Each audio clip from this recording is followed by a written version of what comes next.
I pledge allegiance to the flag of the United States of America and to the republic for which it stands, one nation, under God, indivisible, with liberty and justice for all.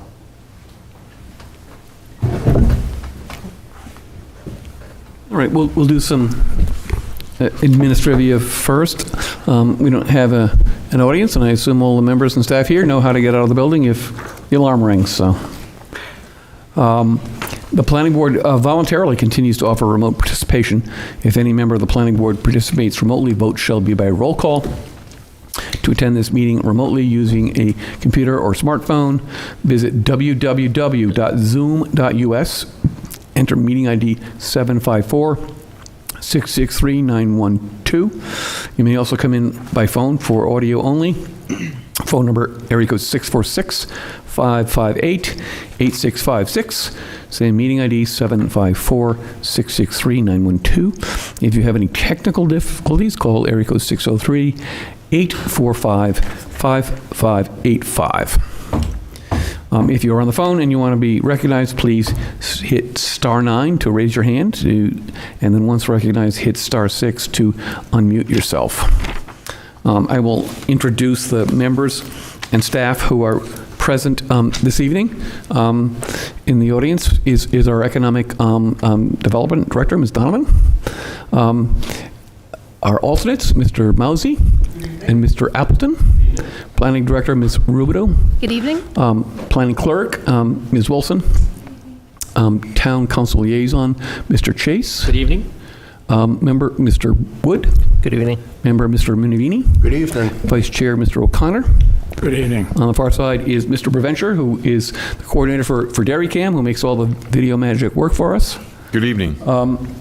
Mr. Churchello is apparently absent, and Mr. Fishman is absent. So I would like to ask Mr. Mousy to sit for Mr. Fishman. We have member Mr. Pelletier, Good evening. Secretary Mr. Malaby. Hello. And I'm Dave Nelson. I'm the chair.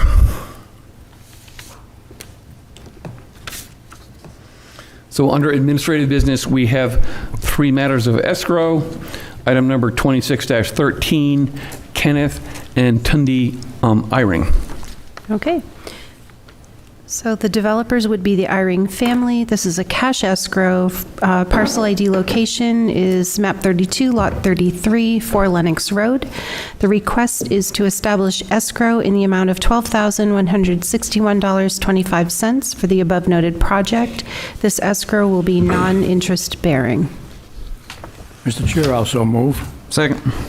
Moved by O'Connor, seconded by Malaby to accept as presented. Mr. Chase. Yes. Mr. Wood. Yes. Mr. Minivini. Yes. Mr. O'Connor. Yes. Mr. Mousy. Yes. Mr. Pelletier. Yes. Mr. Malaby. Yes. And chair votes yes. Next item is 26-14, G&P Holdings, LLC. Okay. And this is for the loading dock addition at 4 Tinkham Avenue. This is a cash escrow, parcel ID location 35015-003. The request is to establish cash escrow in the amount of $8,697.45 for the above noted project. This escrow will also be non-interest bearing. Mr. Chair, also move also. Second. Moved by O'Connor, seconded by Malaby to accept as presented. Mr. Chase? Yes. Mr. Wood? Yes. Mr. Minivini? Yes. Mr. O'Connor? Yes. Mr. Mousy? Yes. Mr. Pelletier? Yes. Mr. Malaby? Yes. The chair votes yes. And the last escrow item is 26-15 for 33 East Derry Road. Okay, for this one, the developer is Crystal DOT Realty. It is cash escrow, parcel ID location, map 38, lot 2, 33 East Derry Road. This is for a minor subdivision. The request is to establish cash escrow in the amount of $59,259.50 for the above noted project. This escrow will be non-interest bearing. Mr. Chair, if there's no concerns on that, I'll also move this also. Second. Moved by O'Connor, seconded by Malaby to accept as presented. Mr. Chase? Yes. Mr. Wood? Yes. Mr. Minivini? Yes. Mr. O'Connor? Yes. Mr. Mousy? Yes. Mr. Pelletier? Yes. Mr. Malaby? Yes. And chair votes yes. We will now go on to approval of minutes. We have the minutes of April 15th, 2026. Has everyone had a chance to review them? Is everything fine, or are there errors or omissions? Do I have to repeat that? You can just move to... Mr. Chair, if there's no corrections to this yet, then I'll move to accept it as written. Second. All right, moved by O'Connor, seconded by Malaby to accept the minutes of April 15th as written. Mr. Chase? I'll abstain. I was absent that night. Okay. Mr. Wood? Yes. Mr. Minervini? Yes. Mr. O'Connor? Yes. Mr. Mousy? Yes. Mr. Pelletier? I'll abstain. I was not in attendance. Mr. Malaby? Yes. And the chair votes yes. Correspondence. Mr. Chair, we have two pieces of correspondence today. Both are informational only. The first is an email from the NHMA, New Hampshire Municipal Association, just letting us know that the new and latest issue of New Hampshire Town and City Magazine is now available. And the other is an email that was received by our planning director from Michael McCormick, who's representing 61 Crystal Ave here in Derry. Again, this is just for the board's information only. No actions required at this point. It's going to go to zoning, but they're photos of the property that would represent the roof and wall colors together at this building at 61 Crystal. Okay, thank you very much. We now have other business. We have proposed amendments to the policies and procedures. So that is in your packet, both physical and electronic. Has everyone had a chance to review those since the last set of changes at the last reading?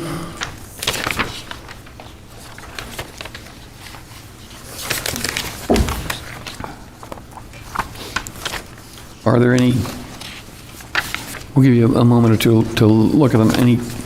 Any questions or comments?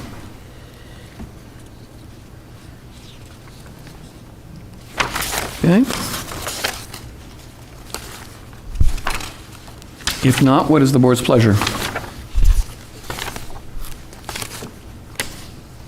We need 2 clean reads, so we would have a second clean read and then a vote at the next meeting. Yeah, so If there are no the motion would be changes. to move it on to the 5th or 6th reading, whatever it was. Yeah. Well, this is the first time you had actual changes to look at, so. Okay. Yeah. So we would do a second clean read and then a vote on the 20th if the board is okay with the draft as written. Okay. I have no problems with it also. Okay, so I guess we don't, if there's no objections, we don't need a motion. We will That's right. move it to the next reading. Okay. We have an architectural design review for a sign in the West Running Brook District, parcel ID 050391 Scottish Way, Unit 1, for State Farm Insurance. Okay, so very similar to any application in the TBOD, the West Running Brook District requires that the planning board review the proposed signage before a sign permit is issued. So State Farm Insurance is moving from 10 Manchester Road to the new commercial building located at 1 Scottish Way, and then the proposed signage for that unit is attached to your memo. And the recommendation would be to approve it as presented. Any comments or questions on the proposed signage? If not, what is the board's pleasure? Mr. Chair, I move pursuant to the Town of Derry zoning ordinance, Article 12, signs, Section 165-101.12, signs and the WRB, to approve the sign design presented for State Farm Insurance Parcel 05039, 1 Scottish Way, Unit 1, as presented. The board finds the sign is compatible with the surrounding buildings, meets the regulations contained in the ordinance, and complements the surrounding architect. And I so move. Second. Moved by O'Connor, seconded by Malaby to accept the sign as presented. Mr. Chase? Yes. Mr. Wood? Yes. Mr. Minamini? Yes. Mr. O'Connor? Yes. Mr. Mousy? Yes. Mr. Pelletier? Yes. Mr. Malaby? Yes. Chair votes yes. Great, thank you. Next is Planning Director and Chairman updates. Okay, so we have not had any TRC recently, so I have nothing to update you with regard to that. However, our next meeting on the 20th, we will have 5 applications. So, because that'll be a little bit more intense meeting than we've had, if you are not going to be present, please let me know as soon as possible, because we really need to make sure we have a quorum that night. And I also just wanted to remind everyone that there is a planning and zoning conference this Saturday. You can attend virtually, and if you want to sign up for that, please let myself or Caroline know, and we can take care of that for you. It's really good training put on by the State Office of Planning and Development. So if you're interested in that. Yeah, so I'm attending. They have 3 tracks. You have to sign up for one of them, but they don't stop you from skipping from track to track. New members might want to just absorb all the basics, but if you've been to them before and you want to go look at some special topics, you on a time slot basis, you can switch from track to track. And the only thing I have is Mr. Appleton, how are you doing on your recruiting? No pressure. Okay. Oh, but we're the fun board, come on. Yeah, we're the board of yes, so we're the fun board. I'm working on it, but I can't make any promises. Okay, so that's all I have. Oh, I have one more item, if I could. So we were informed this week that Sylvia von Allock will be retiring at the end of this month. She's the Executive Director for Southern New Hampshire Planning Commission. She has been, my entire career, a mentor to me and she has a way of making planning fun. And she has taught me along the way, you take the job seriously, you don't take yourself seriously, and she's just been a guiding light, and she's going to be truly missed. Nate Miller will be stepping into her position, and then I think the Deputy Executive Director will be Suzanne Nienaber, whom you're all familiar with because she's helped us out on a lot of our outreach here in town. They will be having a going away party for Sylvia. If you're interested in attending that, it will be during the day. Let me know, but she is, the commission's going to be in great hands with Nate, but Sylvia will definitely be missed. Okay, great. Well, thank you for that update. So now we have workshop number 5 to discuss proposed changes for Article 6, District Provisions, Section 165-33, Central Business District. We've seen this several times before. There are a number of maps that are in your package. And while it might be tempting the fates, I have the GIS system on a laptop here, and I'm going to try to join the meeting and then be able to share that screen so that we can drive it live and look at things in real time. So I don't know how well that is going to work. Every time I try something new with AV, there's always a bug. So am I allowed to? Yes, Mr. Chair, you should have received a notification to join as a panelist, which will allow you to share your screen. I'll try that one more time. Oh, there it is. There you go. Okay. Rejoining. A little spinny. All right. So share. In Owen we trust. Share this application window. Okay. Want sound. All right. So let's kind of recap where we were and what we thought we needed to work on, right? Most of the items, I think we're pretty set on, but we did want to continue to figure out what we're going to do with a couple of items, and in specific, the preservation of streetscape, the way that reads now. Let's see if I can find that. I'll read that for you. So we have a maximum front yard depth, similar to what we have in the TBOD. And item A says, when the lot width at the front lot line is 75 feet or less, the maximum yard depth shall be 8 feet, or the average of the existing yard depths for 100 feet in every direction along the street, whichever is greater. And B, when the lot width at the front lot line is greater than 75 feet, the maximum yard depth shall be 25 feet. So we've got two sets of dimensions depending on the width of the lot, and it really has to do with aspect ratios. If you've got a really narrow lot, you don't want things set back too far. And what works with that is a parking restriction.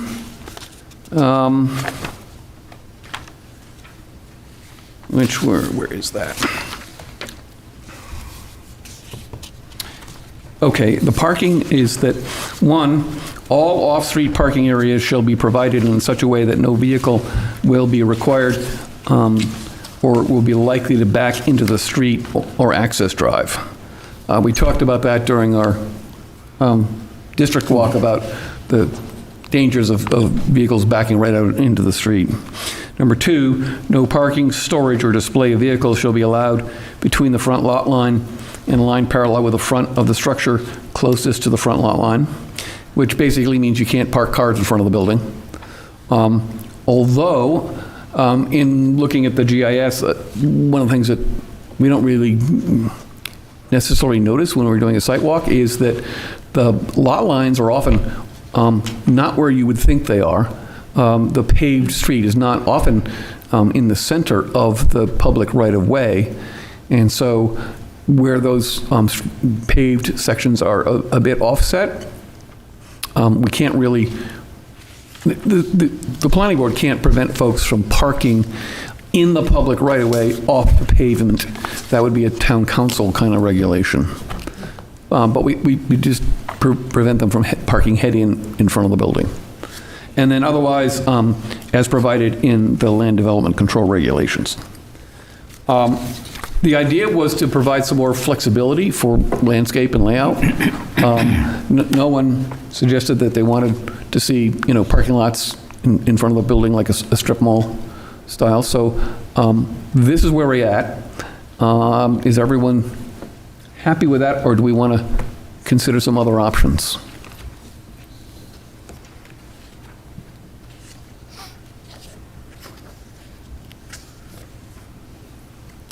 I would say we continue on with this one here, what you did, because a lot of it came out when we did the site walk, and we actually saw a lot of the visual there, and it made more sense, so I would concur. I'm going to try to drive the mouse and talk into the mic at the same time. We'll see how that works.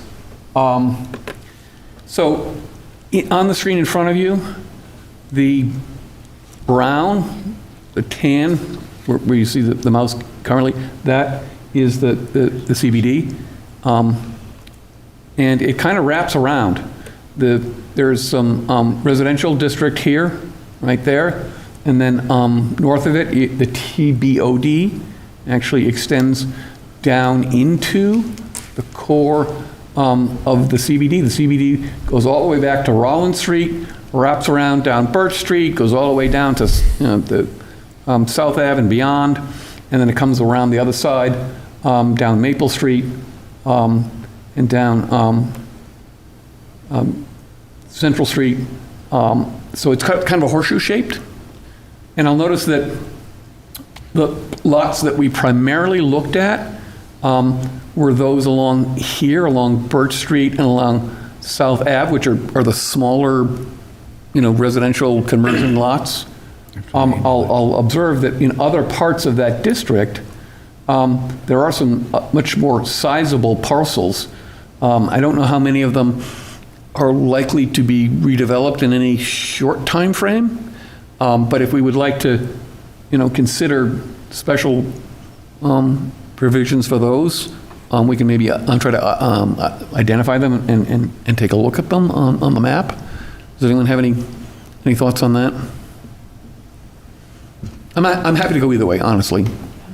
I mean, I think given the redevelopment in Abbott Court, that little triangle of Central Court, Central Street, where 1, 2, 3, 4, 5, 6 lot, like, So right in yeah, here? yeah, I think that there's some existing multifamily there, and some single-family. 23 Central is going before the zoning board tomorrow night for a variance, so that they can redevelop that lot. That is an area that might have, we might see redevelopment or reuse of those lots sooner than we would, say, anything further down Birch Street, over near the gas station. So, I could try to zoom in. This thing's awfully sensitive, and I may just completely lose it. Bear with me here. So one of the things I can do, if I'm smart, is I can use the measurement tool. That's not the measurement tool. Boy, this mouse is kind of sketchy. All right, let's go over to the laptop. Measure feet. So for example, this lot here,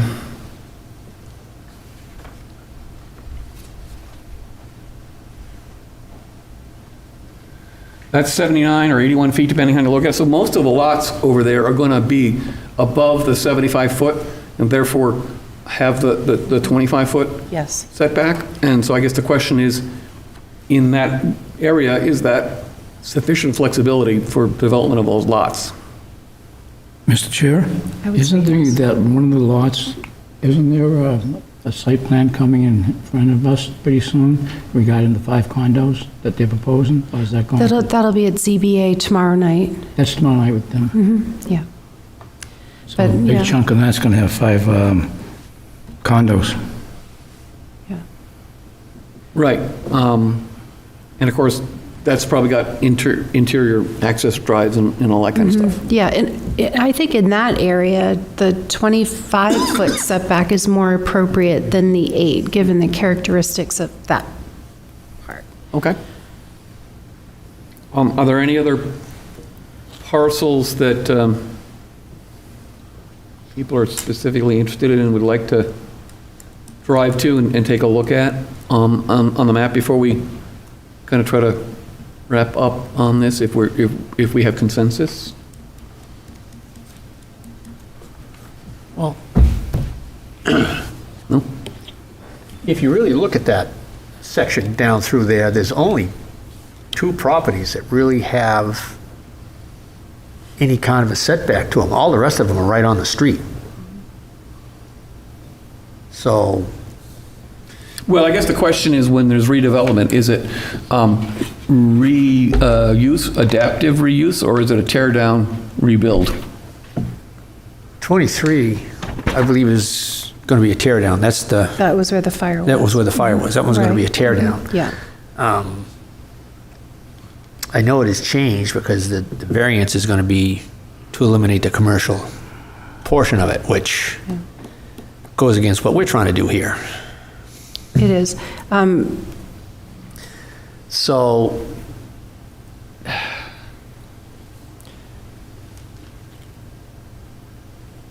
and yes, there are there's a couple of larger parcels there, but if you look at one that would be if the time ever came, if you, just to the left of your arrow, Mr. Chair, Over here? right there, that's a sizable parcel. All right, so that's... There's quite a few buildings on it, and it actually doesn't have any street frontage to speak of. It's not They giving call me it Stora Court, but it's really not a street, it's more of a driveway. So if they go to redevelop that, I mean, that could be a really nice project in there, but they really don't have any streetscape for that one, so. That one didn't... Oh, you're forbidden. Or row. Okay, we'll try, we'll not try that You again. could click on the vision link, it might give you what you need. So, I'm not, I can't say that I'm opposed to the 25-foot setback. I can't get the little, It just seems to me that we're kind of piecemealing it from, like Burt Street, where we want 8 feet, to Central Ave, which most of the houses or most of the structures are on the street, except for a couple, and now you're saying, well, it's okay for 25 foot there. It seems we're working against ourselves. I can't get to the point, I had it for a second, where I can hit the X to dismiss it. Anyway, it's gone. Okay. That's the only point that I wanted to make there. There it is, okay. Yeah, so the screen sharing stopped. So I thought that if I clicked on the parcel identifier, it would give me the acreage, but I guess it doesn't. You'd have to, under vision, it would.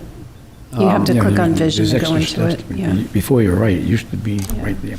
So I guess the question is, yes, we could have some that are tear downs, and is a 25-foot maximum setback okay for those people? Because I think we still don't necessarily want a strip mall kind of development in this downtown area, right? Anyone disagree? No, correct. Correct. Okay. Mr. Chair? Yeah. What about adding to line B, or the average depth of the yard for 100 feet in every direction, whichever is less. So it could be a maximum of 25 feet or whatever the average is. So we don't have someone tearing So down. that's for the 70, less than 75, which is a maximum of 8? Right, I'm saying for the ones greater than 75, 25 feet, or the average of the average depth for 100 feet in either direction, whichever of those is less. So it would be a maximum of 25 feet. We could. I think in the areas that we were looking at, I could probably bring this up again if you want to look at it again, that the parcels are regular, and measuring along the street might be trickier than it is in the rows of sort of uniform lots. I don't want to create a reg that's difficult to interpret, but that's a good point. Right, I just wouldn't want someone to tear down, build something with a larger setback than the items around, just because their lot's a little larger. And I guess that's going to depend upon the vision of the developer. If they want to have that downtown vibe, they'll sort of mimic what's around them. If they really want to be in general commercial and there's no land there and they're going here because that's all they got, then that's a different story.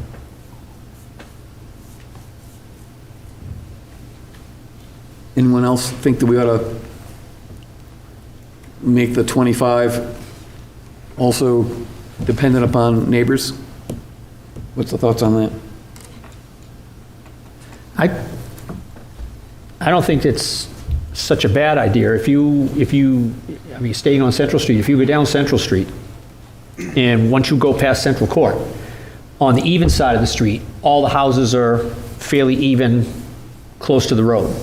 If you look at the odd side of the street, you've got the garage that's right on the street, then the building behind it is set way back, then the next building is on the street, and the one after that is on the street, and then the one that's going to be redeveloped is sitting way back, and then the next two are right on the street. And it's, if you drive down it, it's not the vision that we're trying to have here. So anything that would get that to what we're looking for, I'm in favor of. If you only go 100 feet, and the average width of the lot is 80 feet, that means it's only going to be the building on each side. You might want to consider moving that up 200 feet on each side. Okay.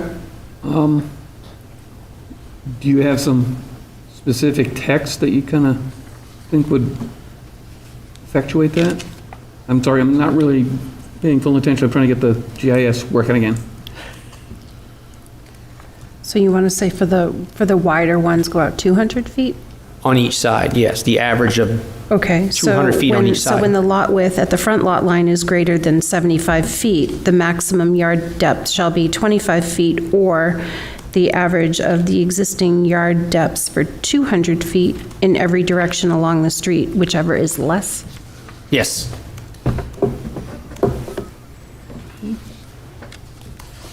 All right, let's see.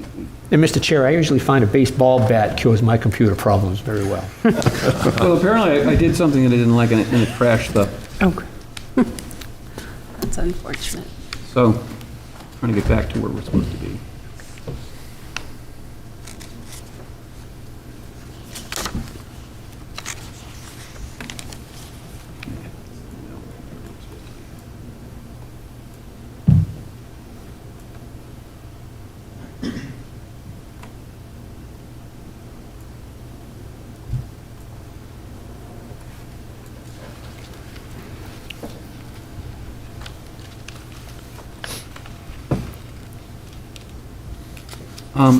So does everyone like that amendment? I'm fine with it. Okay. So then we can go ahead and do that. Yeah, they're composing a motion down there. Okay.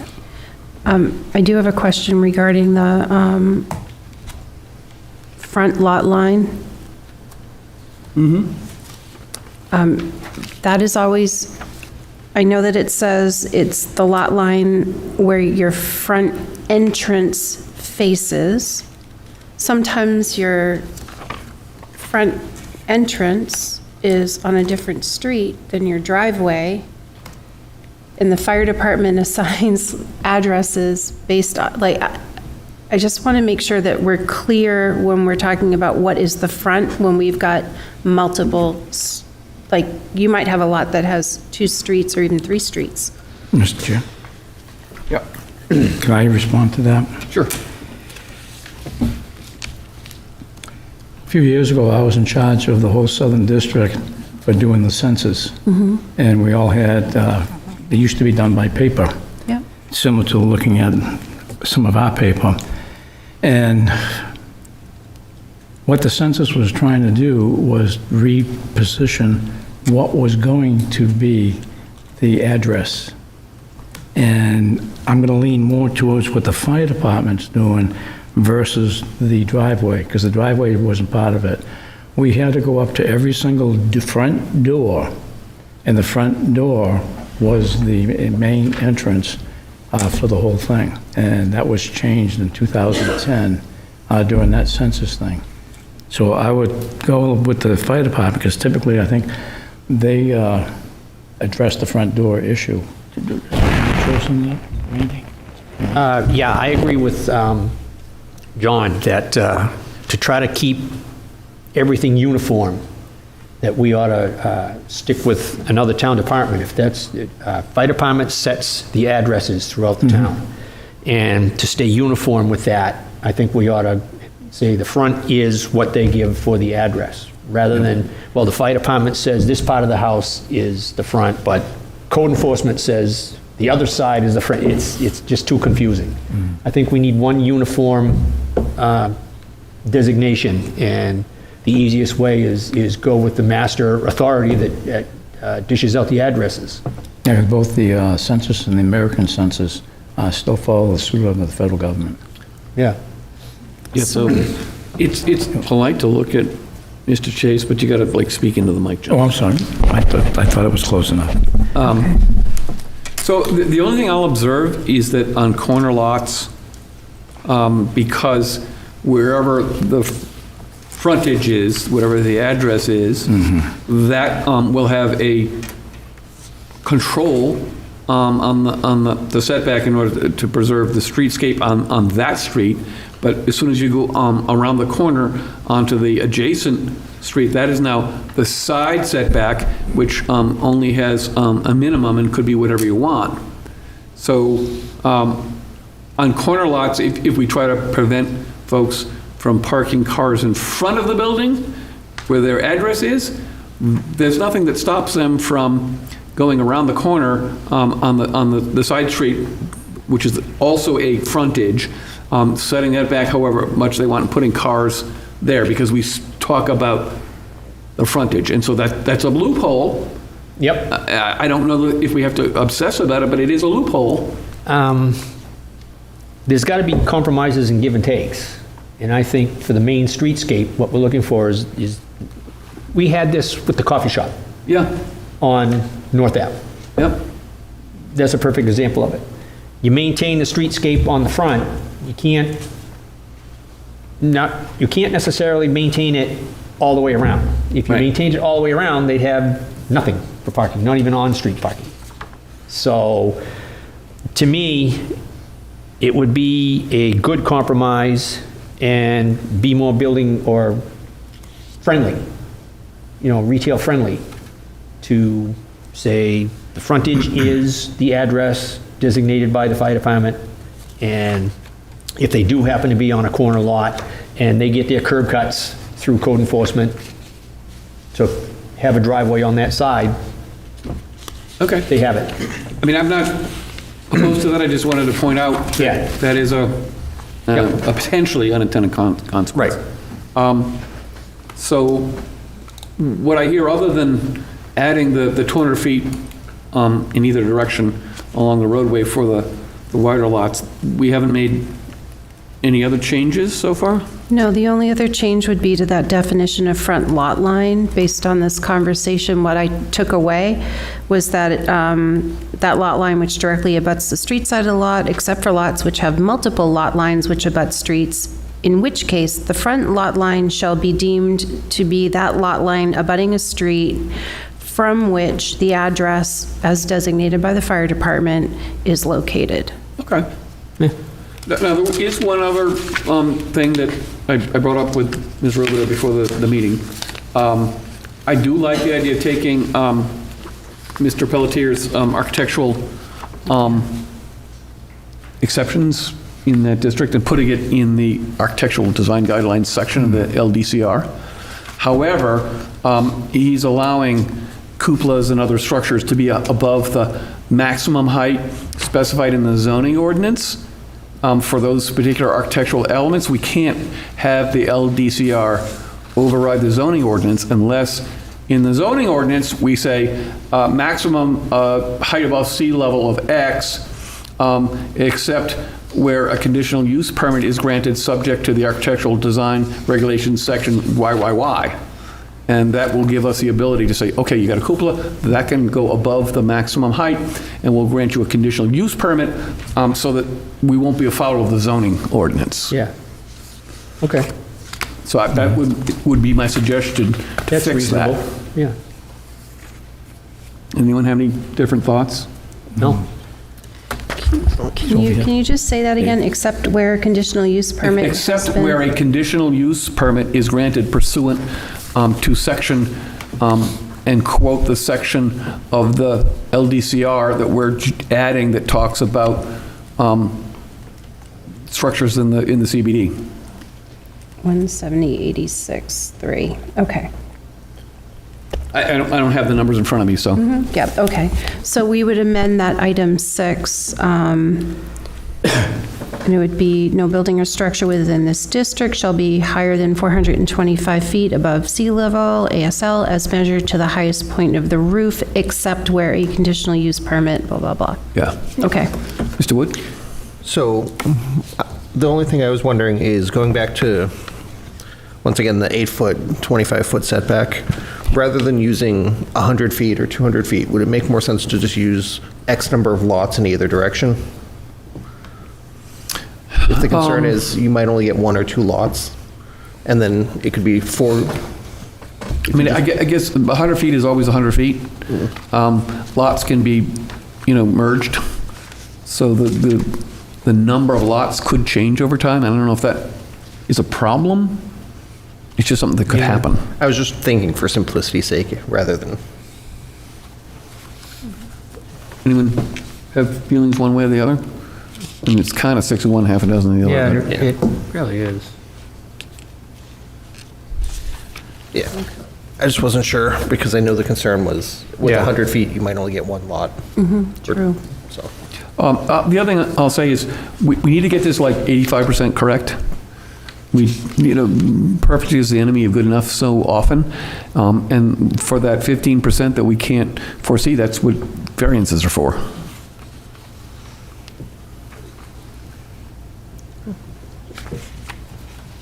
All right, does anyone have any other items than the ones we've enumerated they would like to see in the next reading. Did we go over the, Or the parking the lot? parking level? The parking, Oh, parking lots and parking structures now have separate definitions. yeah, we probably should talk about that. Where is that in the, what page is that on? That's your first page. Right after the maps.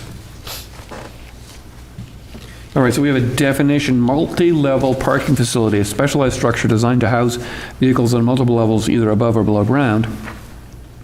And we changed a parking facility to a parking lot, which is a surface level parking. And where do we say you can have one and not the other? So on page 3, you would have, instead of a parking facility, it would be multi-level parking facility. All right, so we're not allowing surface parking lots, only multi-level parking facilities? Yes. Yes. Okay.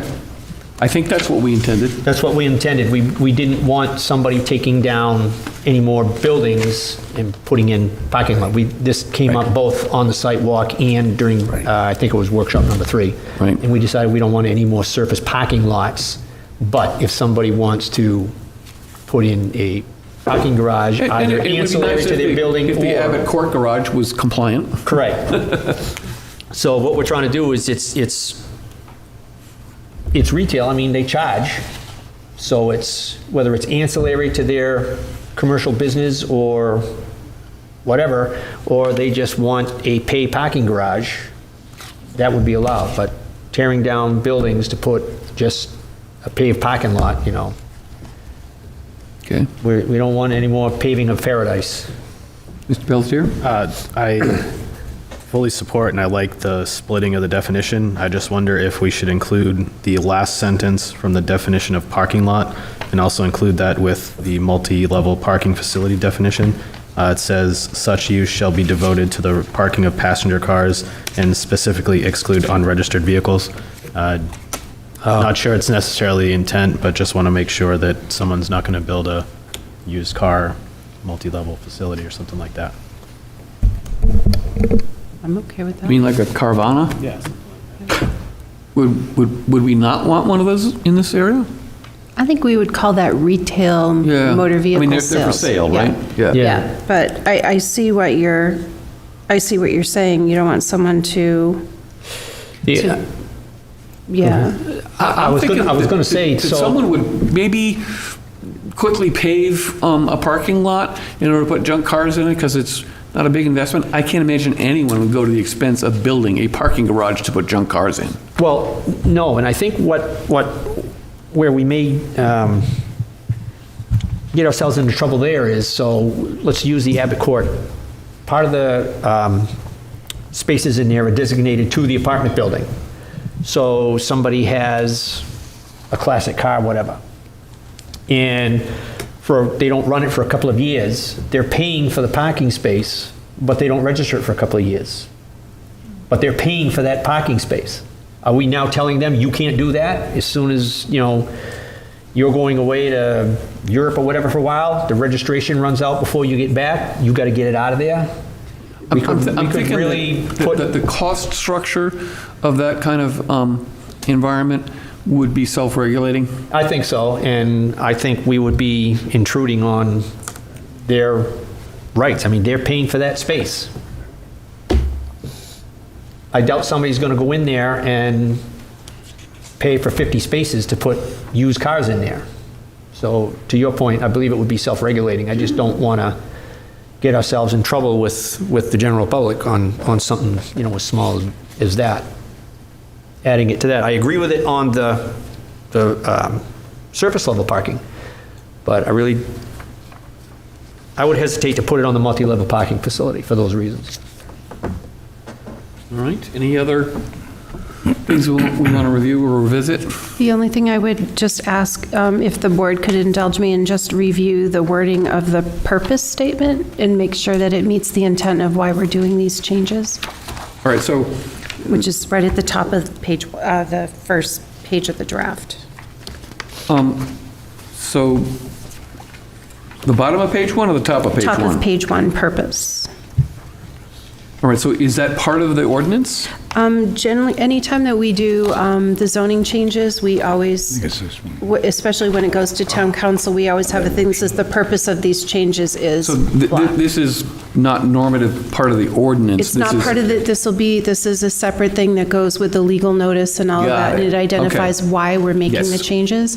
So I just want to make sure that everyone is in agreement Okay. with that and it meets the intent of why we're doing All right, so the this. proposed changes recognize the changing landscape of southern Hampshire, where increased housing density, height of buildings, and commercial market trends require some form of adaptation to create opportunity for economic growth and development in the core area of the downtown while maintaining the historical character of the central business district. The changes recognize the smaller lot sizes and land use patterns that have emerged in the district. A question for her. Does that tie in with our master plan? It does. Yeah. I think it sounds good. Okay? Okay. And I see nodding heads. Okay, thank you. Okay. All right, so we happy on the CBD changes for now? Until we get to public hearing? So we'll have a first, well, we could do a first reading under other business next meeting, if you Okay. would like. And then if everything is okay, we can schedule a public hearing. Okay, excellent. Okay. All right. Finding my agenda, the next item is workshop number 1 for changes to the architectural design regulations, which were proposed by Mr. Pelletier. So that's a separate document, so let's look at that. Oh, there it is.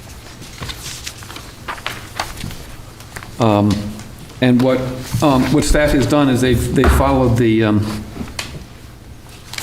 numbering precedent we have set for, I think, dot 1 is West Running Brook District, dot 2 is Neighborhood Commercial District, and dot 3 becomes Central Business District, right? Okay, so, general, in addition to the requirements outlined above, the following architectural design standards shall apply for all structures in the Central Business District. B, architectural element exceptions, non-habitable architectural features and appurtenances, including but not limited to clock towers, cupolas, steeples, bell towers, and chimneys may exceed the maximum elevation established by up to 20 feet, provided that such features do not collectively exceed 33% of the total gross roof area. One of the things I would suggest for legal cross-referencing is we could add in that sentence,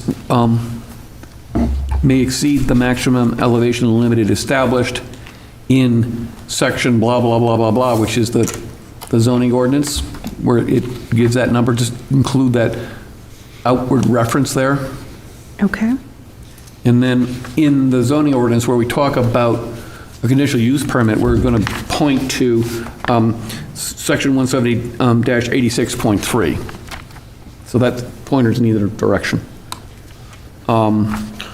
C, performance and design standards for increased height to mitigate visual impact of building mass and preserve pedestrian scale. Any building or structure exceeding 6 stories or 65 feet in height as measured from the average finished grade at the street frontage shall comply with the following standards during site plan review. Upper story setbacks, step setbacks, the exterior front wall of any story located at a height greater than 65 feet above the average finished grade shall be set back by a minimum of 10 feet from the primary exterior front wall of the lower stories. We see that a fair amount in current trendy architecture, where, you know, you've got different roof lines, you've got different setbacks. The building is not just a box, right? It's funny, a lot of your larger cities did that. They had New York City had a formula of the, you know, setback to the hypertony of the base of the structure across the street, and blah, blah, blah. Then they did away with it in the 70s. They put that in the 30s. They did away with it in the 70s, now they've gone back to it again. so that you don't have these, not that we're going to get any that big, but you don't have these giant boxes. All right. I agree with it. I think it adds to the, So number 2, no interrupted length of Yeah. any facade shall exceed 150 horizontal feet. Facades exceeding 150 feet in length shall incorporate wall plane projections or recesses having a minimum depth of 3 feet to reduce perceived building mass. Just as a Scribner's thing, the first word facade in that sentence has the fancy French little descender on the C, and the second one doesn't. Missing the C. 3, building designs shall incorporate varied roof lines utilizing features such as gables, hip roofs, dormers, or decorative parapets to prevent continuous monotonous roof planes. And 4, rooftop mechanical screening. All rooftop mechanical equipment, including but not limited to HVAC units, elevator overruns, ventilation systems, shall be fully screened from public view from adjacent street level and abutting properties. I would add to that list of not limited to, solar panels, having just recently gone there, right?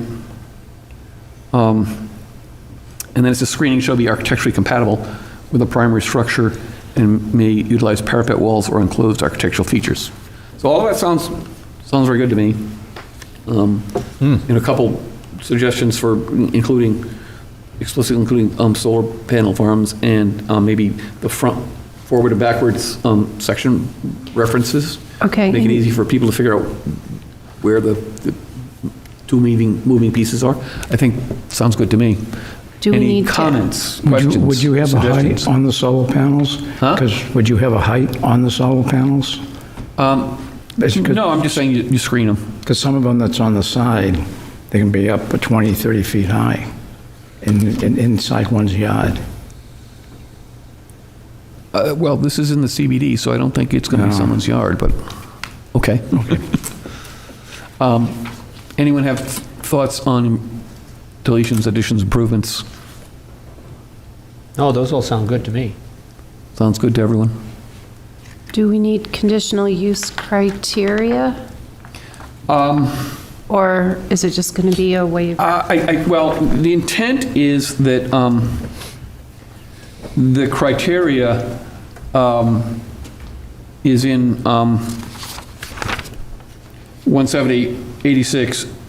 17086.3B, the exceptions. So, I mean, Okay. you could even get more specific and reference paragraph B there for the conditions that have to be found Okay, true to grant the conditional use permit. okay. That works. Mr. Mousy, do you have a question? Yeah, so for the rooftop thing, I know it says mechanical screening. Do we have to be worried about any sort of light fixtures at the top of there?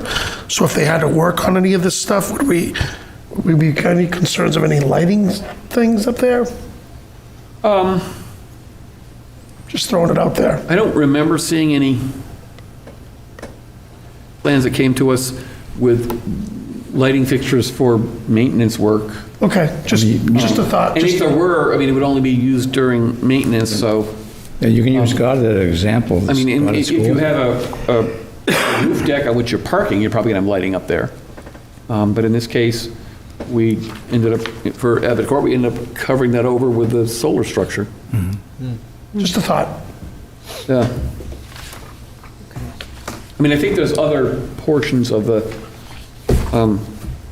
LDCR that deal with photometrics and light spells, so Okay, probably going to be covered even if someone wants to do that. that was my only thought. Anyone else?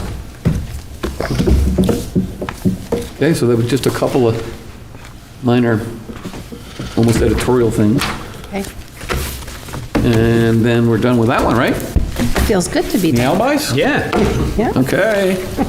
And then, so now we're on to board member comments.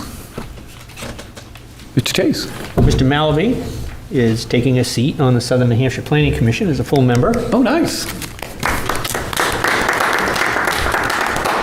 And congratulations are due to Brian Fishman and his family because he has a new son.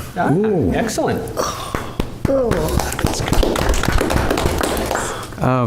Mr. Chase, if I may, I was a little discouraged.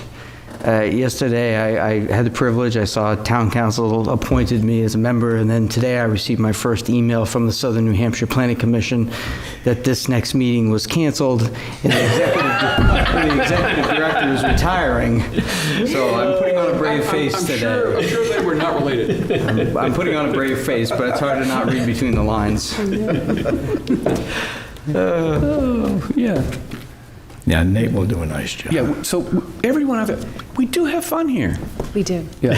Any other board member comments? Thank you for yesterday. Very informative, Class 6 roads, and so thank you to you, Elizabeth, for sending me to that workshop yesterday. You know, what I loved was... Caroline. Caroline, thank you, Caroline, for So sending me the to that attorney who was workshop. giving the class not only really knew the term discontinued subject to gates and bars, because I've gotten queer eyes from people on the board when I use that term, but she knew the historical agricultural origin of it, and I was very impressed. Yes, both Was it attorneys were very impressive yesterday. Yeah, that was a very informative workshop yesterday, so thank you. Good. Yeah. That's going to be recorded, isn't it? It will be. Good. I It got will to be. watch that. I wanted to watch that Yes. one, but I was unable to. Yes. It's worth your time, Mr. Chase, to watch I wanna that. see They that. were, as a matter of fact, yes, they were recording it, because we took a lunch break and they turned off the recordings and stuff, and they did say Yeah, that then you'd you be can go able to back come back and online watch later, that. and you can re-watch it again. Yeah, You it's- get access to it. Yeah, good. Okay, any other comments? If not, somebody like to make a motion to adjourn? So moved, Mr. Chair. Second. Moved by